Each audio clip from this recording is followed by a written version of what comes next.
محمد وآل محمد صلوات. اللهم صل على محمد وآل محمد. سورة المباركة الفاتحة. بسم الله الرحمن الرحيم.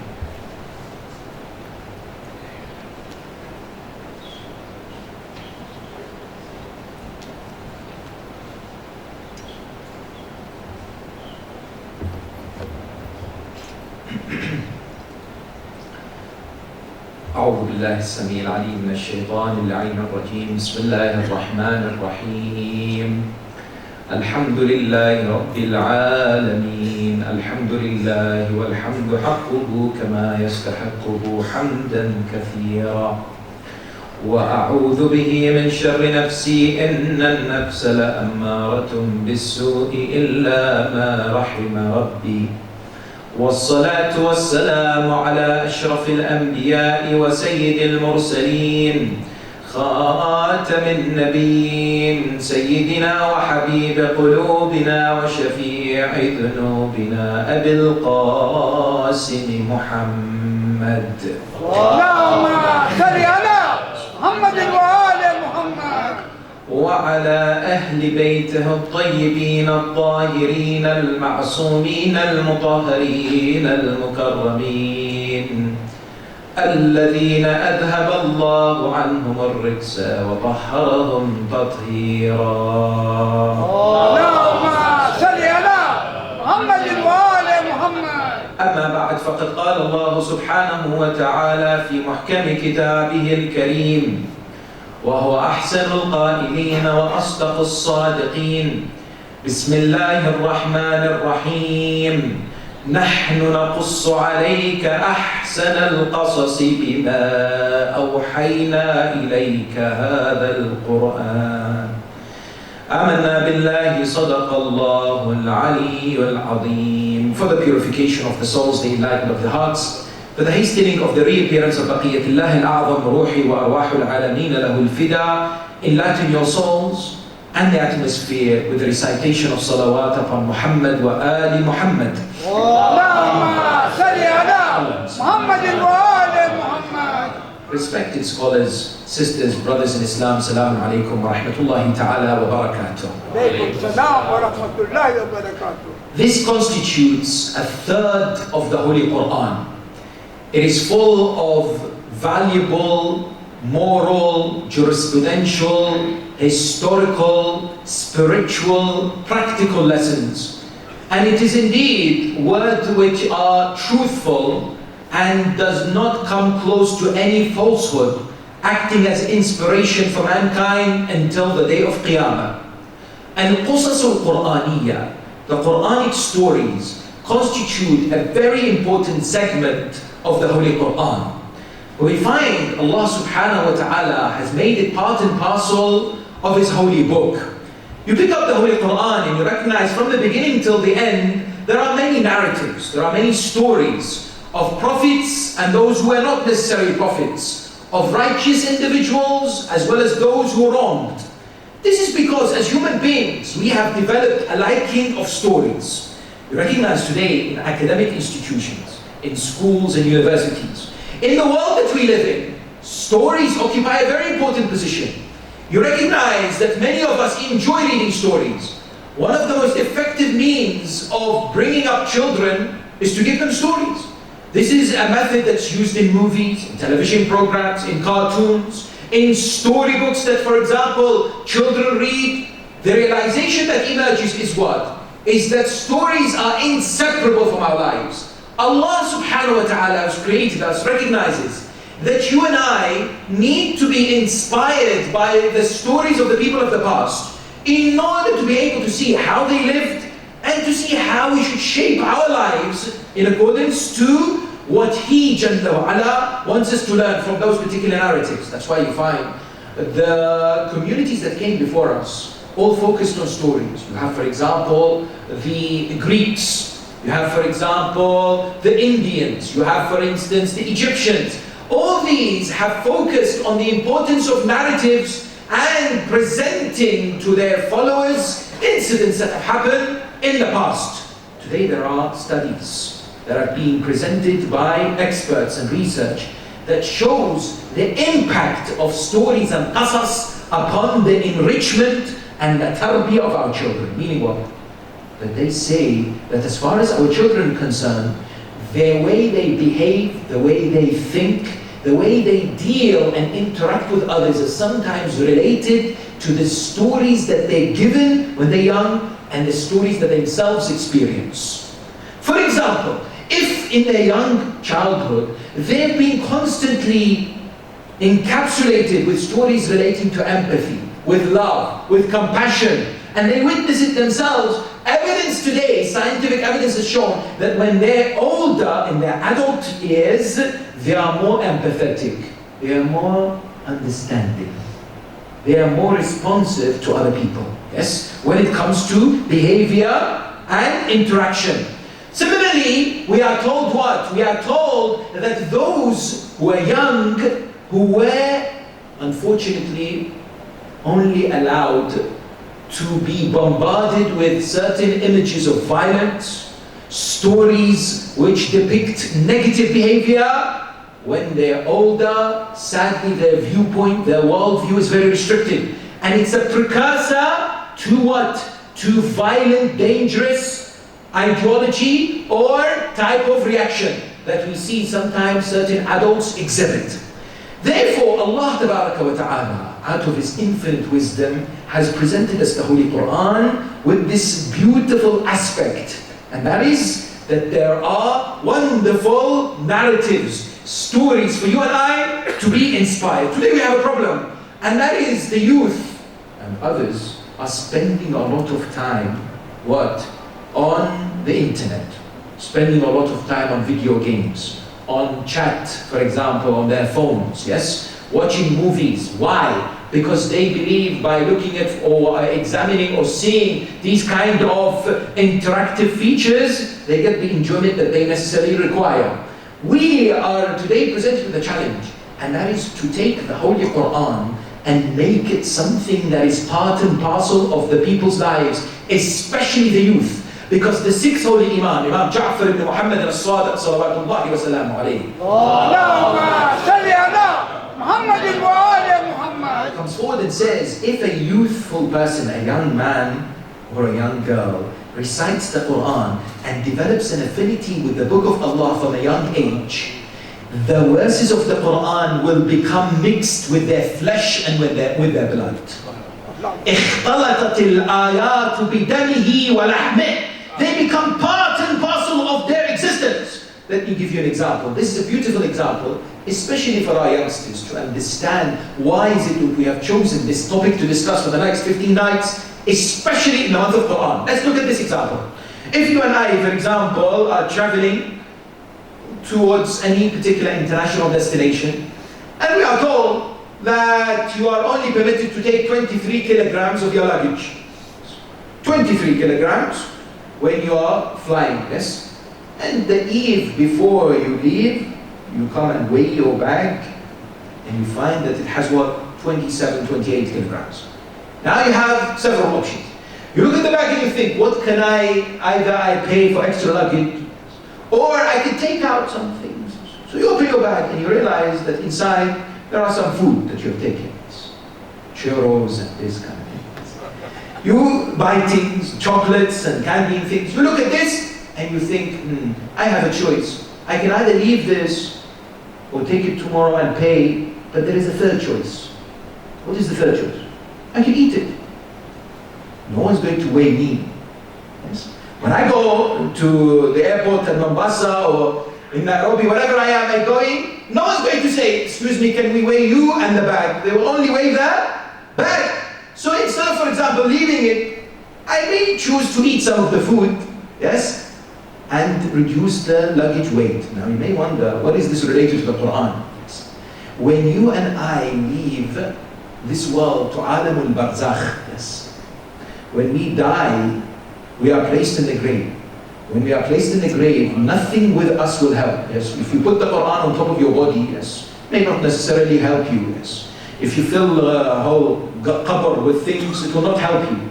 Unfortunately, some people believe that it does. We have in the world today schools of thought that believe when you die, you can take things with you, material things. I remember in Sydney, Australia, I went to a qabristan, I saw an area with huge graves. The grave is probably the same size as this one of these rugs. And I was wondering, so many of them exist. I asked one of the mu'mineen there, he said, this is a certain type of the Chinese community. They believe when you die, you take your money with you because it will help you in akhirah. So they're buried with their money. But unfortunately, what happens is the night of their burial, their grave is usually subject to thieves. They open it up and they steal all the money. So the Chinese government decided to replace this money with akhirah money. They said, look, you can replace it and we'll give you these papers that will help you in the hereafter. They believed it also. Yes. Sadly, this is some realization. However, the very fact of the matter is, we and I know when we die, nothing will help us that is physical as such. However, yes, if the Quran is inside you, in akhirah it helps you. If, like those chocolates and those churros, you ate them, yes? If the Quran, you understood it, you carried it within your heart and your flesh, in alam al-barzakh, in al-akhirah, it will be of great benefit. The realization, therefore, is that this is a month in which the Holy Prophet of Islam, Rasul al-A'zam, Muhammad sallallahu alayhi wa sallam, speaks about as Shahru Ramadan Rabi'ul Quran. It's the spring of the Quran. What does it mean? In the spring, what do you see? You see flowers emerging. You see it's a time whereby what? Whereby there is a flourishing of the crops. You see the ground as fertile. You can plant the seeds, yes? You can achieve a lot of fruits. Allah subhanahu wa ta'ala has given us this wonderful, amazing, spectacular opportunity, and that's the month of Ramadan, guaranteed from Him, from tonight, the eve of the first, to say your qalb, your heart will not be like yesterday. It will not be. It will be softer. I made it softer, Allah says. Why? Because of the Holy Quran. Notice, when today I come and explain to you about someone, I want to introduce you to someone, for example, yes? I often give you an indication of which family they belong, or what they have done, or which kind of achievements that they stand out with, yes? Because I want you to understand their position. For example, I introduce you to someone and say, incidentally, you know this person, he is the cousin of this person. Because I know in your mind that that person you know. Allah Ta'ala, how did He introduce the month of Ramadan? شهر رمضان الذي أنزل فيه القرآن. Allah Ta'ala introduces the month of Ramadan with the Quran. Yes? Because it's the most spectacular and the most important thing of the whole month. Because many a times we come and we associate Shahr Ramadan with fasting. Yes? No doubt. It's Shahr al-Siyam. But Allah Ta'ala says Siyam is second. Quran is first. Many a times we focus in the month of Ramadan only on the aspects of fasting, yes, which are important, which have many important spiritual benefits and go hand in hand with the Quran. But the Quran is being placed in the Holy Quran in regards to this great month, yes, as the priority. That the human being here is invited in the next at least 30 days to become Ahlul Quran, Hamalatul Quran, those who carry the Quran, not physically. Surah Al-Jum'ah, Allah subhanahu wa ta'ala says there are people who carry the Quran like the mule, like the donkey. مثل الذين حملوا التوراة ثم لم يحملوها, as a reference to the book of Bible, that some people carry it, or Torah, the Old Testament, that they carry it like what? Like a mule carries a book, doesn't really benefit from it. We are invited in this holy month to reflect of the fact that we can become acquainted with the Quran in a much better way. And therefore, we would like to examine some of the stories of the Quran which are not necessarily related to prophets. Why? Because there are three types of stories that are found in the Quran. The first is related to the Anbiya. 25 of them, at least, mentioned in the Quran. There is discussion, some say 24, some say 26. Most common opinion is 25. Of the prophets of God referred to by name in the Holy Quran. Second area of stories is related to the Muslim Ummah. At the time of the Holy Prophet Muhammad sallallahu alayhi wa sallam. The third type of stories in the Quran, which unfortunately sometimes we don't focus as much, but is also as important, is related to tribes, communities, individuals who are just ordinary people, like you and I. And Allah Ta'ala chose to discuss them so that we can also learn from their experiences. And this is the area that I would like to discuss. For example, Habil and Qabil. For example, Ashab al-Kahf. For example, Dhul Qarnayn. For example, the people of the story of the Jannah, of the particular gardens, for instance. You have these and many others that the Quran touches on, sometimes in detail, sometimes by passing. But at the same time, there are key areas that we must be able to somehow relate to in our day-to-day lives. But in order to appreciate these stories, we need to have a foundation. Because the Quran is not the word of human beings. It's the immaculate, infallible, superb words of the Almighty Subhanahu wa Ta'ala. And for you and I to benefit from it, we need to have some understanding of how we benefit from it. What do we need? I'd like to look at the 3 areas of benefiting from the Quran. First is what? Is in relation to the idea of the features of the stories of the Quran. They have certain features which we need to appreciate and understand. The first feature is the following. When you look at movies today in Hollywood, sadly in Bollywood, and those places, yes, you see it's full of imagination, full of vile content, full of things which brings people shahwa, desire up, yes, full of things that may encourage violence, may encourage hatred, for example, these kind of things. When you look at the Quran, the stories of the Quran have a purpose known as philosophy of religion. Meaning what? Allah Ta'ala says, وَأَنزَلْنَا عَلَيْكَ الْكِتَابَ بِالْحَقِّ. Quran is being revealed with the purpose of truthfulness. Everything and anything in the Holy Book, including the stories, are absolute fact, 100% authentic. 100% authentic means what? It means every dimension of the story must be dissected and looked at. Every dimension of the story, I need to look beyond what is being said. Let me give you an example. Musa, ala nabiyyina wa ala alihi wa alayhi afdal salatu wassalam, is mentioned how many times in the Quran? 136 times. There is no story in the Quran like the story of Musa. One of the most amazingly focused narratives in the Holy Book. When he reaches an area known as Madian, when he has nothing, and he has now helped these 2 daughters of Prophet Shu'aib, when he has fed their cattle, water, he sits under a tree. When he sits under a tree, now he is speaking to Allah. There is munajat. Rabbi, inni lima anzalta ilayya min khayrin faqir. Ya Allah, you've given me so much good, but today I have nothing. That's it. Doesn't say, Ya Allah, why have you done this to me? What wrong have I done? Where can I go and see some ta'weez? No, Ya Allah, you've given me so much good, but today I am faqir. It starts with positive. It starts with focusing upon the merits and the bounties of Allah. Praising Allah first. Allahumma inni aftatihu al-thana'a bihamdik. Look at the du'as of the Ahl al-Bayt.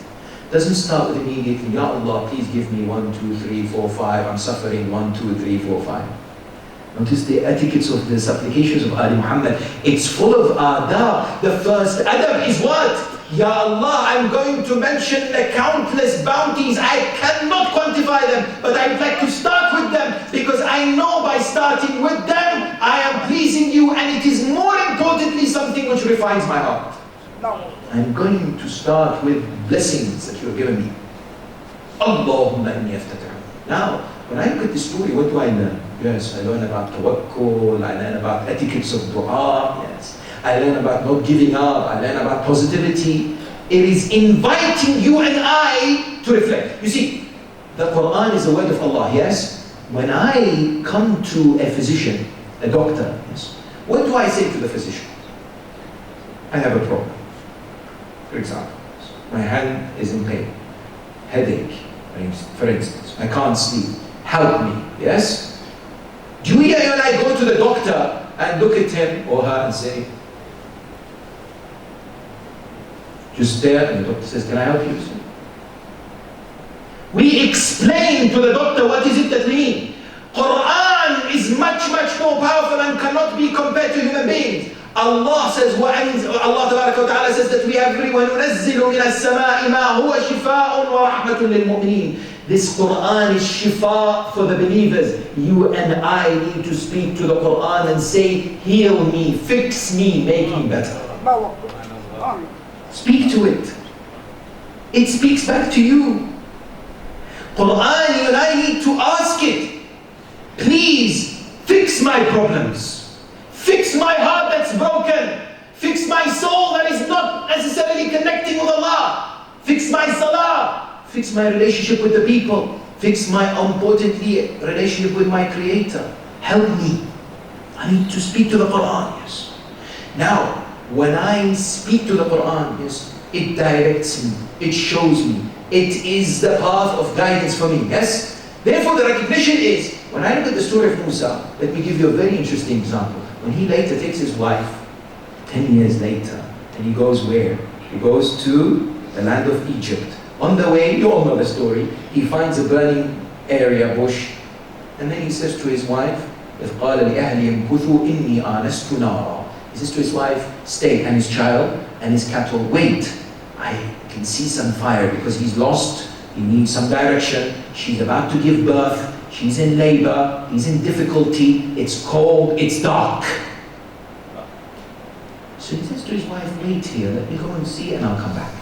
Question, when I read this verse, have I thought with myself, Allah is telling me I need to communicate with my wife and have a good relationship with her or not? How many of us have read this verse in the Quran, Surah and other places, thought, yes, mashallah, Musa is telling his wife, wait, because I'm going to go, and then Allah speaks to him. Why does the Quran tell us that Musa spoke to his wife and says, excuse me, can you please wait here? I'm about to go and inquire. He could have just walked off. Or he could have told his wife, but the Quran doesn't mention it. The fact that the Quran mentions it says, you and I, yes, as believers, we need to establish good communication with our spouse, with our wives, and the wife with the husband. We need to have good understanding, yes, to be able to live a harmonious, respectful, loving relationship under the watchful eyes of the Almighty Subhanahu wa Ta'ala. Therefore, these stories invite us to dig deeper, to reflect more, to be able to enrich our hearts with much, much more. Number one. Number two, the other idea of purpose of the stories that we are about to discuss is positive transformation and change. Meaning what? Allah Ta'ala in the Holy Quran says, لَقَدْ كَانَ لِقَصَصِهِمْ عِبْرَةً لِأُولِي الْأَلْبَابِ. In their stories there is ibra. In Arabic, ibra means what? Means bridge. The stories of the Quran are like a bridge for you and I to transcend time and make ourselves in those positions. Meaning what? We are going to discuss a story, for example, in detail of Ashab al-Kahf. We are going to talk about, for example, the story of Dhul Qarnayn. I need to be able to ask myself this question. And that is what? If I was in the position of Zayd, the adopted son of the Prophet, whom I'm going to discuss his story also, what would I have been doing? What would I do today? Quran is inviting us. Not just read the story. Ask yourself, introspect, think, ponder, reflect. What would I have achieved, or what would have been my response in the position of that individual or that group of people? Or this bridge, ibrah li ulil albab. That is of great importance. The other purpose of these stories of the Quran, and please focus on this, is beautiful, yes? When I was reflecting on this, it made so much sense. We live in a world of negativity, of despair, of giving up. People don't have much hope. People don't have much optimism about the future.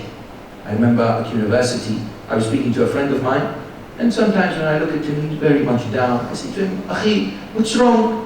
He says, brother, we're all going to hell anyway. Why?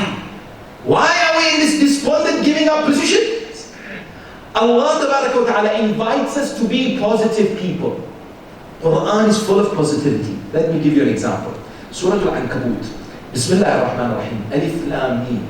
أحسب الناس أن يتركوا أن يقولوا آمنا فهم لا يفتنون. Cause of revelation. Some ulama say this was revealed when the companions of the Prophet of Islam were being tortured. People like Ammar bin Yasir, Bilal, Ridwanullahi ta'ala alayhim. Bilal had a huge rock placed on his chest. And he was told, say Hubal, Hubal, and he would say Ahad, Ahad. These verses were revealed. Do you think believers are going to just remain as believers without us testing them? وَلَقَدْ فَتَنَّا الَّذِينَ مِنْ قَبْلِهِمْ. Don't worry, Allah says.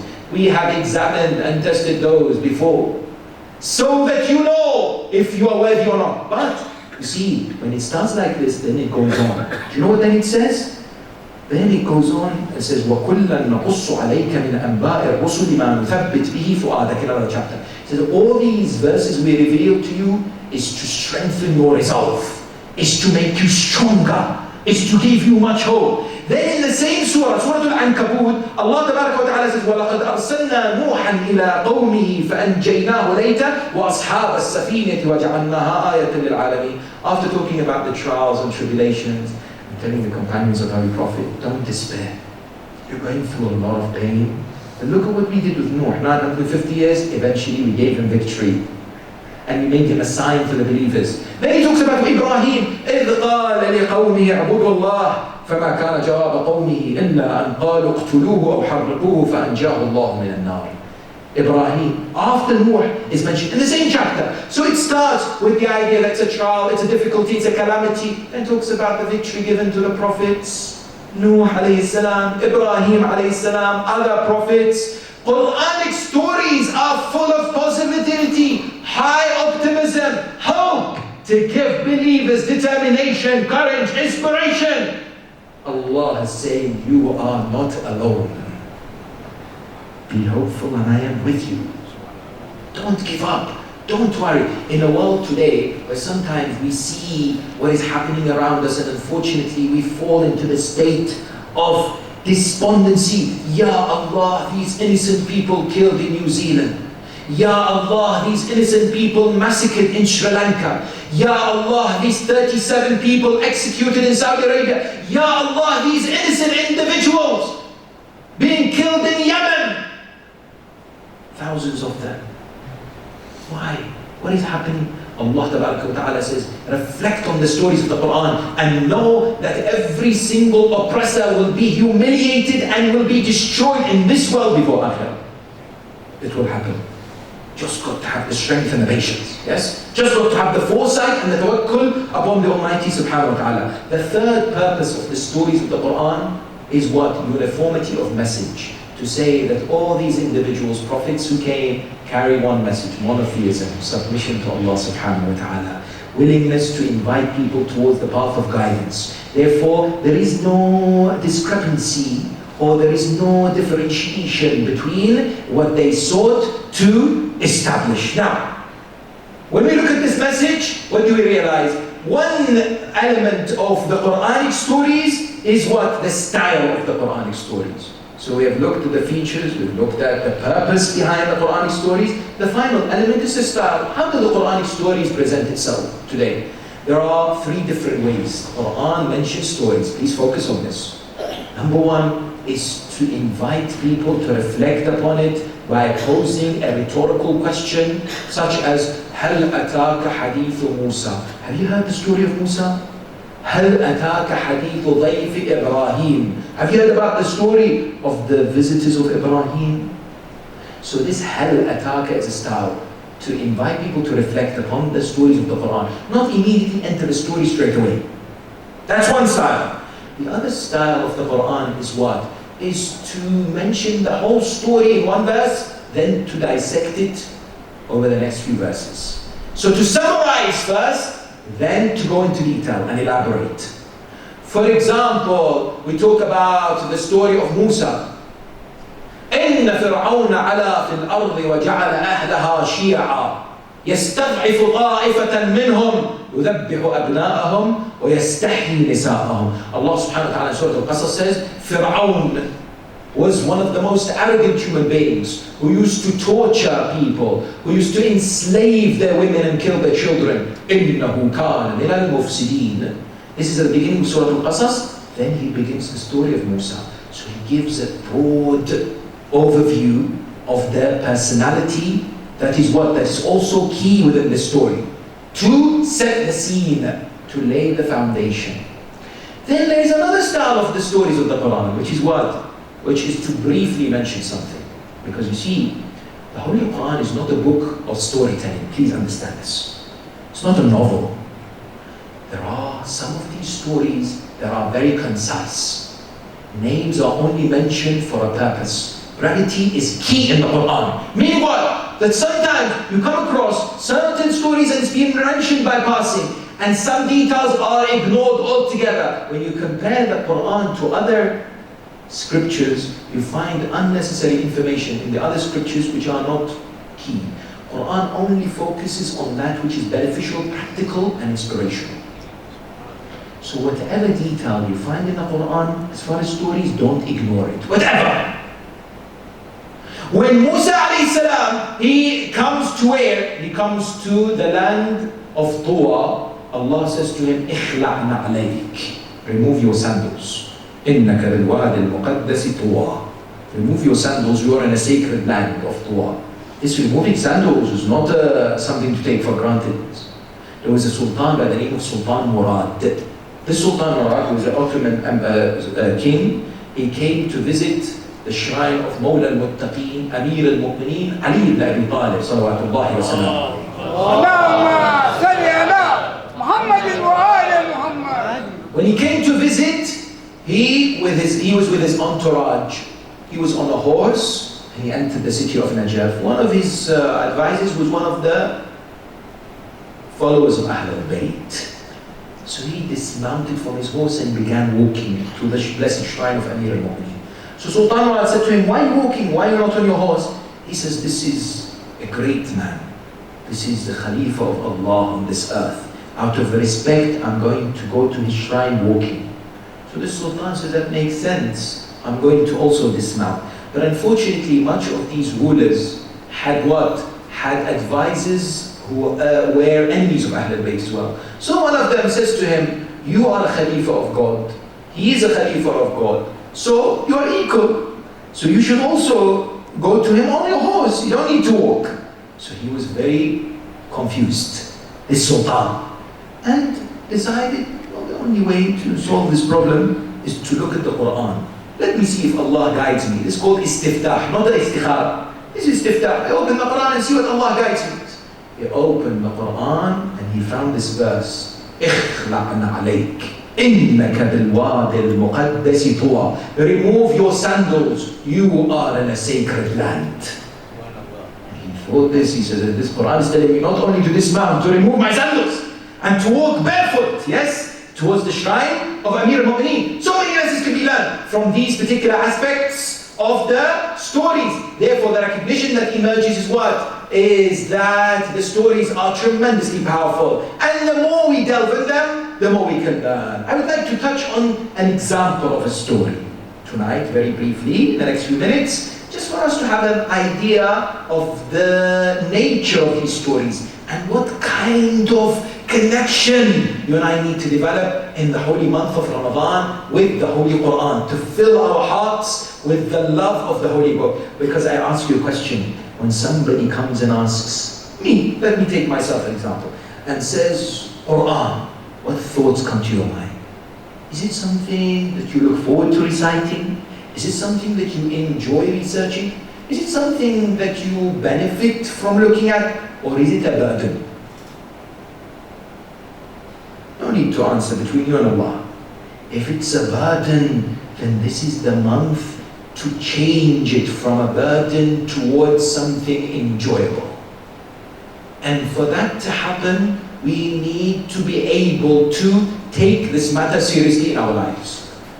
Wonderful month in which it can become a precursor for the next 11 months. Yes. That is key. I understand that language is a barrier. Some of us will not be able to understand the Arabic language. But today, the tools that we have, alhamdulillah, on the internet, on the books that we have, are very useful in enabling us to begin that journey of acquaintance with the Holy Quran. The story that I would like to very briefly touch on is the story of the Sabbath, found in 4 places in the Quran. But in one particular instance, 4 verses talk about it, where in Surah Al-A'raf, chapter 7, from the verse which is number 163 towards the verse which is 166. This is the community of Bani Israel. Bani Israel, over 900 verses in the Quran, talk about the different stories throughout the times. Some of them related to Musa, Salama, for example, related to Yusuf alayhi salam, some to Dawood, some to Sulaiman, but some not related to prophets like this one. This is the story of the Sabbath. Yes, the Sabbath. What is the Sabbath? It's a community. Let's look at the verses. The purpose behind this discussion, inshallah ta'ala, in these glorious blessed nights, is to look at the verses. Because the Aimma alayhi salam been asked, if I have someone who memorized the Quran, shall I just sit there and memorize and recite rather the Quran just because from my memory, or shall I pick up the Quran and look at it? The Aimma said no. Pick up the Quran and recite it from the book so that your eyes become purified from the holy words. Sometimes you think, oh, I memorized it, I don't need to look at the Quran, yes? Therefore the intention is to actually look at these verses and to see some of the connections between the words in Arabic and to be able to somehow connect them together. This verse, or this story, starts in the Quran in 163. وَاسْأَلْهُمْ عَنِ الْقَرْيَةِ الَّتِي كَانَتْ حَاضِرَةَ الْبَحْرِ. Allah says, ask them. Another style of the Quran is, ask these people, the communities, about this community that lived close to the seaside. Yes, close to the seaside. إِذْ يَعْدُونَ فِي السَّبْتِ. They had this habit. Saturdays was the most fruitful day in as far as gaining the fish and capturing the fish is concerned. إِذْ تَأْتِيهِمْ حِيتَانُهُمْ يَوْمَ سَبْتِهِمْ شُرَّعًا. Why? Because on the day of Saturday, Sabbath, that's why it's called Sabbath, yes? This community, you knew that for some reason, the fish would congregate or become closer to the shore on a Saturday. Therefore, when they threw their nets, they would capture more on that day. And it says, وَيَوْمَ لَا يَسْبِتُونَ لَا تَأْتِيهِمْ. On the Saturday, on other days, other than Saturday, unfortunately, the fish would not come as much. كَذَلِكَ نَبْلُوهُمْ بِمَا كَانُوا يَفْسُقُونَ. Allah says, I decided to test them because of their wretchedness and their fisq. Meaning what? I made it haram for them to fish and to get the particular sea animals on the Saturday. So it was made forbidden. So they were told, any day of the week you can capture your fish except Saturday. Yes. Well, then what happened? 3 different communities emerged from within the same community. 3 different groups of people emerged. The first, they were called the people of the Sabbath. They didn't care. Allah says, you're not allowed to capture the fish, I'm going to still do it. Or, you know what they also did? They tried to look for loopholes.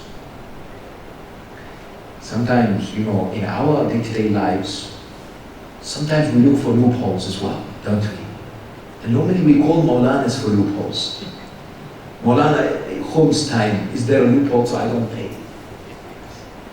But this, unfortunately, loophole that they had was something that was forbidden. What did they do? They left their nets on Saturday and they didn't touch them. They left them on the shore and inside the sea. So the fish would come, they'd get caught in the nets and they can't leave. So on Sunday, they would come and draw the nets. Then when they were told by the righteous people, but Allah has made it forbidden, they said, we were not fishing on Saturday. We were fishing on Sunday. We just left our nets there. See how Shaitan plays on our minds? When it comes to forbidden acts, there are always ways to justify it, thinking that we're doing right, yes? And so these people were amongst those individuals who deceived themselves and thought they can deceive Allah subhanahu wa ta'ala by making these tricks to say that I can leave the net. It's okay. I can leave the net there, but Allah ta'ala condemned this action. That's one group of people. The second group are the ones who came and said, it's wrong. Don't do it. Allah will punish you. This is transgression. This is oppression. This is injustice. Because the Almighty has a purpose when He says on Saturday you're not allowed to fish. The third group are very important. Please pay attention to this example. What did the third group do? Nothing. Just stood there and they watched. They said, you know what? Let people do what they want. And let the second group do Nahi anil Munkar, but we are not getting involved. It's not our business. So they did not take part in the fishing. They did not admonish. They just stayed what? Silent. The Quran says, وَإِذْ قَالَتْ أُمَّةٌ مِّنْهُمْ لِمَ تَعِظُونَ قَوْمًا اللَّهُ مُهْلِكُهُمْ. These were the third.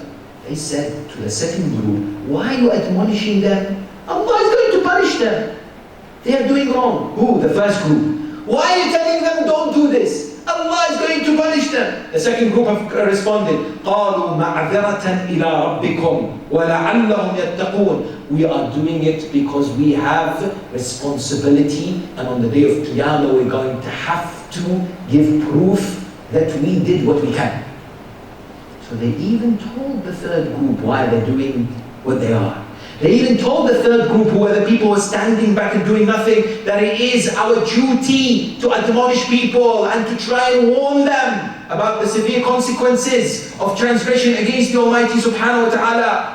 Unfortunately, what happened? Here we have Mufassirin like Allama Tabatabai, very interestingly comes forward and says, the verse comes forward and says, فَلَمَّا نَسُوا مَا ذُكِّرُوا بِهِ أَنْجَيْنَا الَّذِينَ يَنْهَوْنَ عَنِ السُّوءِ.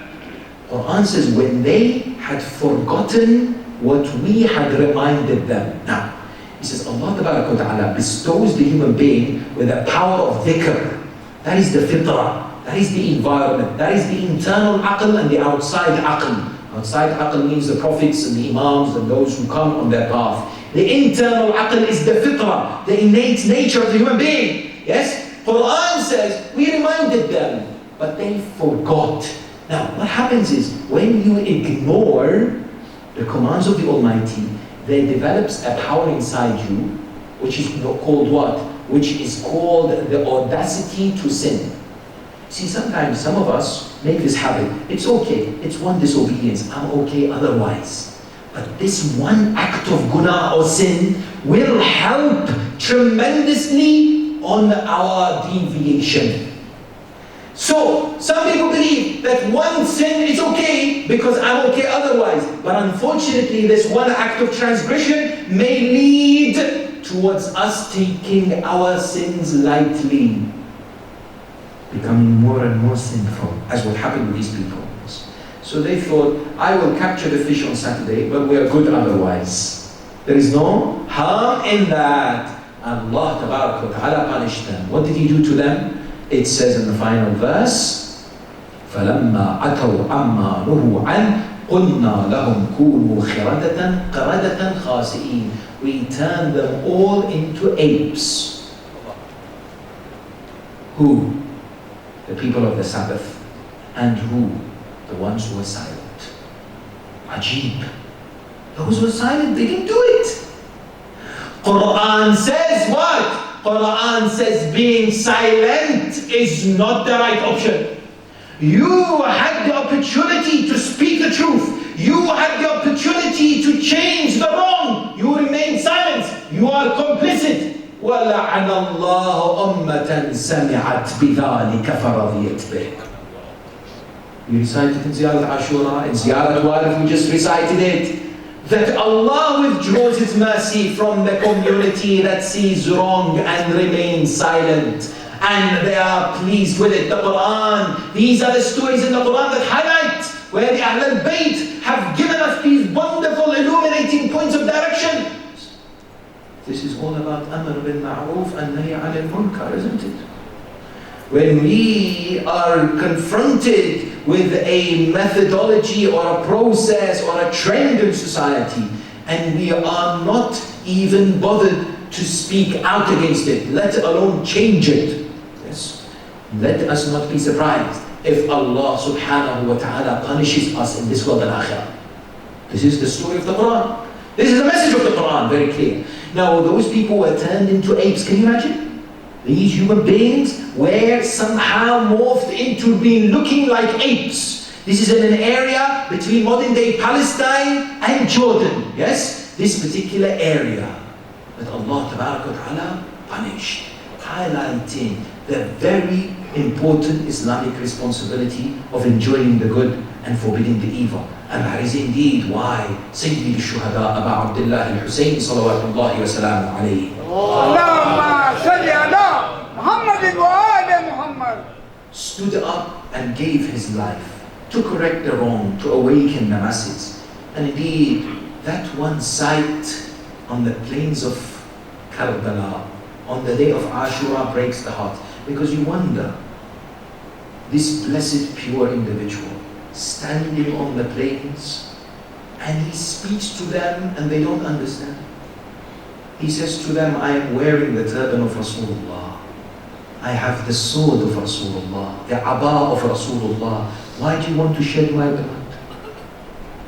And some people find it difficult to understand that these individuals, the 30,000 who saw the purity of Ali Muhammad and their Sahaba, it still would command that the 6-month-old is slaughtered and an arrow pierced through his neck.